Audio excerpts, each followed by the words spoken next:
Hey YouTube, it's Grace, and we are now on episode 10 of my series where I take every single painting from Minecraft and make them in real life. In this video, I will be making the Donkey Kong or Kong painting. I'm not sure which one it's called. And as always, one more thing before we get into the video. As I'm recording this, I don't have it posted yet, but by the time you're seeing this video, I will have a painting guide up on my Etsy. I will be posting those tutorials for every single painting that I have in this series. So if you would like something that's a little bit more in-depth, rather than just watching this video and trying to follow along, check that out, because making these paintings is really fun and I want to be able to show you guys exactly how I do it. So Etsy link in the description. But anyways, let's get into it. I think this is the biggest canvas I've done for this series so far.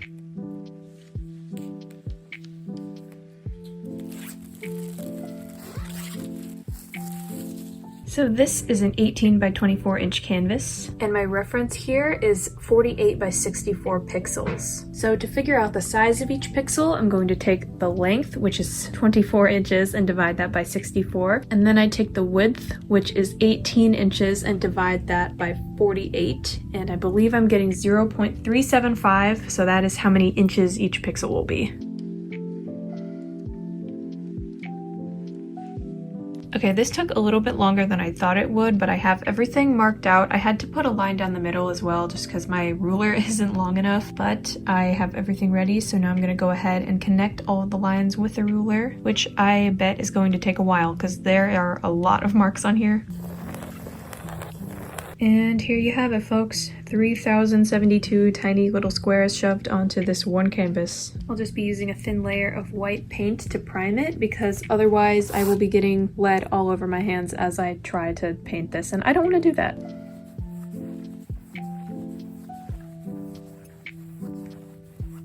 I just finished priming, and as you can see, the paint is definitely thin enough where I can still see the grid through it, but I need to give this quite a bit of time to dry before I come back and start on the paint. So I will see you then. Okay, it's been a few hours and the primer is completely dry, so now I'm gonna go ahead and do the border, which I looked at my reference and it's kind of an orangish brown color. So I'm just going to paint the outside pixels across all four sides.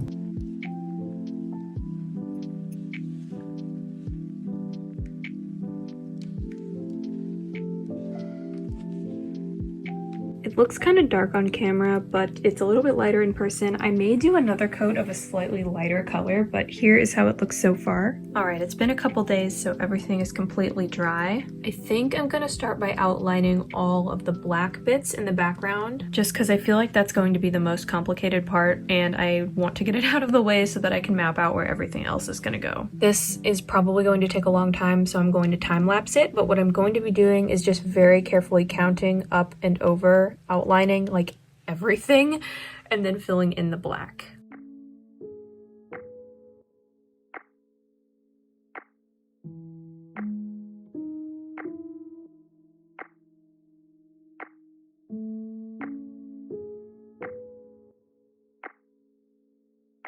So outlining and filling all this in took about 40 minutes actually, but compared to the reference, I feel like it's looking pretty good. For starting to fill in some of these medium and darker pinks, I'm going to be using this paint here, light magenta.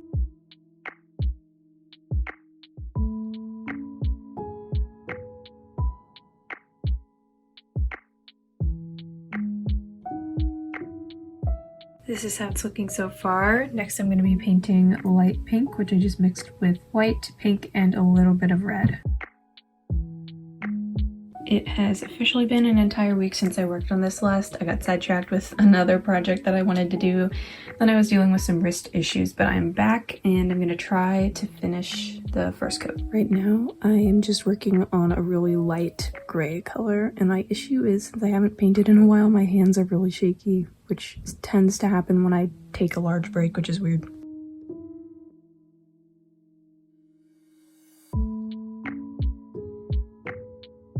I just spent the past hour or so filling in all of the little pixels on the top part that I had missed, and next I'm going to go in and do another coat of the black paint just because the lines are pretty messy, as you can see, and the paint is not very opaque.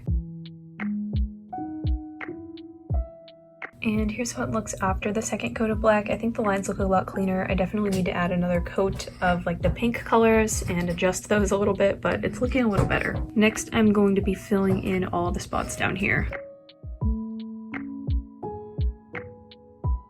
I have not really recorded in like a week, but I just finished doing the first coat of this bottom section here, which looks very messy now, but I promise the second coat will look a lot better. I started the second coat on this upper part here. I really just added the same colors, just kind of doing another coat because they were really thin.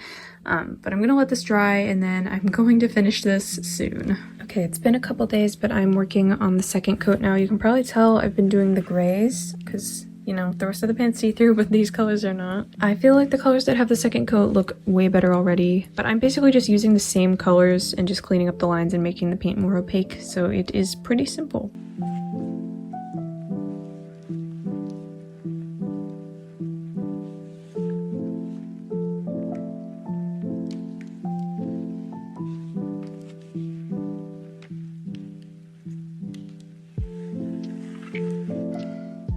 I haven't really recorded much of this process, but I think the second coat is done at this point. Despite the lack of clips that you have seen of this process, I have spent forever on this painting and I am very ready to be done with it. I think it looks very cool though, so I'm happy with how it's turning out. As you can see, in comparison to the reference, there are still a lot of details that I need to add, but I'm hoping to have this done in the next couple of painting sessions. So it has been a few hours, so now the border and everything is completely dry, so I'm going in and starting on the details. And I talk about this process basically every time I make a video for a painting, but if this is the first one you're seeing, I'll go ahead and explain it again. So on the reference, there are a lot of different colors, and trying to paint each pixel an individual color would be really overwhelming and time consuming. So what I do is I find a spot where there's a whole bunch of the same color, like right here, and I will mix a color really similar to it, compare it to the reference. Like I noticed here there were some greenish kind of pixels, and so that's what I did here, and I basically just repeat that process for the whole thing. Like I'll definitely do this gray.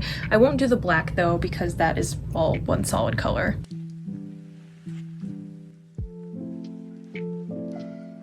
I'm doing these tannish kind of light brown colors now, and something I have to be really careful with is knowing that even if a color matches exactly while it's wet, it's going to dry slightly lighter.